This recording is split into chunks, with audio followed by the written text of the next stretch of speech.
Let's take a look at the market, get a little review, and see what's going on. We may have some warning signs flashing. This is Mike, the Tactical Stock Scalper. All right. Instead of using SPY for this video, we're going to go ahead and use SPX for JEPY, and we're going to look at an INDX for QQQY, and then we're going to look at IWM and Tesla today. So as we look here on the weekly on SPX, we're forming a double top here at the 4600 level. As you see right here, we sold off way back in August, late July, and then here we hit it and then sold off from there. Will this mean there will be a sell-off from this double top pattern on SPX?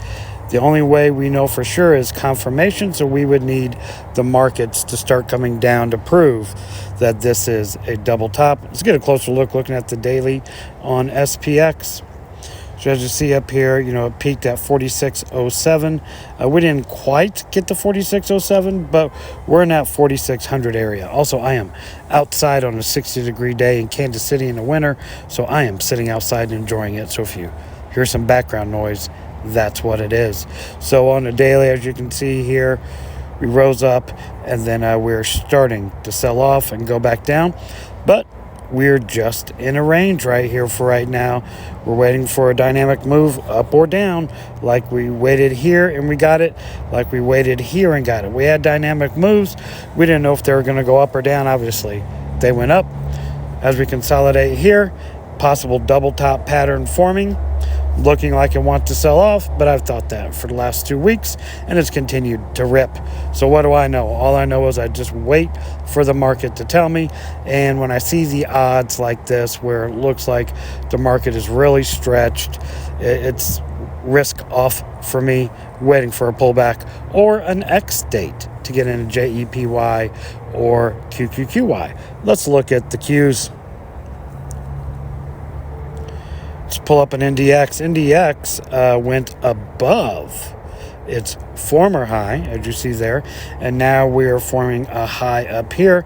It's a high of the year, actually, and we got a little mini double top, and we have a little divergence happening here. I'm still consolidating in this area. Still have lots of gaps to fill to the downside. Again, let's look at this on a weekly time frame. Where are you? There you are. Just really stretched out here. 1, 2, 3, 4, going on 5 weeks in a row of being up. It's not abnormal to go up in long stretches, but you get something like this, a consolidation through time, and then you get a dynamic move, right? We had little consolidation through time, but not. This could be a consolidation through time and another rip up. We just don't know. We had a consolidation through time right there and it fell. So we just have to wait and see what's going to happen. But for me and my money, market is stretched. Will it pull back? I think so.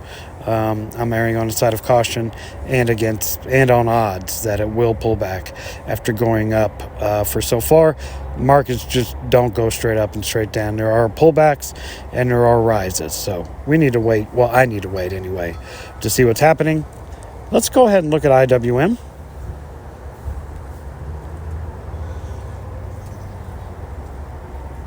IWM again just continues to not be able to cross these moving averages and around the 180 price tag. Let's look at it on a daily. Oops. Here we go. Look at this consolidation. Hasn't been able to break the 200 period moving average on a daily time frame. Sells off every time it crosses it.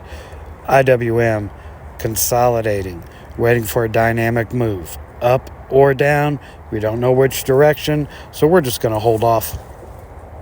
Let's look at Tesla and Tesla today. Tesla, again, much like IWM, when it gets up to a certain level, it sells off, which is the 250. We just are trapped in Tesla between 230 and 250. It's been a great trading range for me for TLSS or TSLL. However, for Tesla holders, you're looking for this rip back up We just don't know what's going to happen here. We're just consolidating here on Tesla. Can't break 230, can't break 250.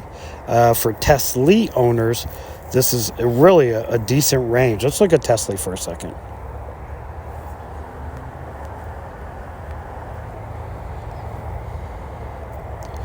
Just look at the zone Tesla's in, right?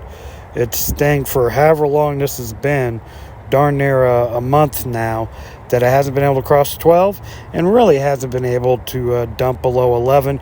Yeah, we had a little 1074 there, and every once in a while we'll get a little wick down below 11. But, you know, Tesla owners can't celebrate, nor can they be upset.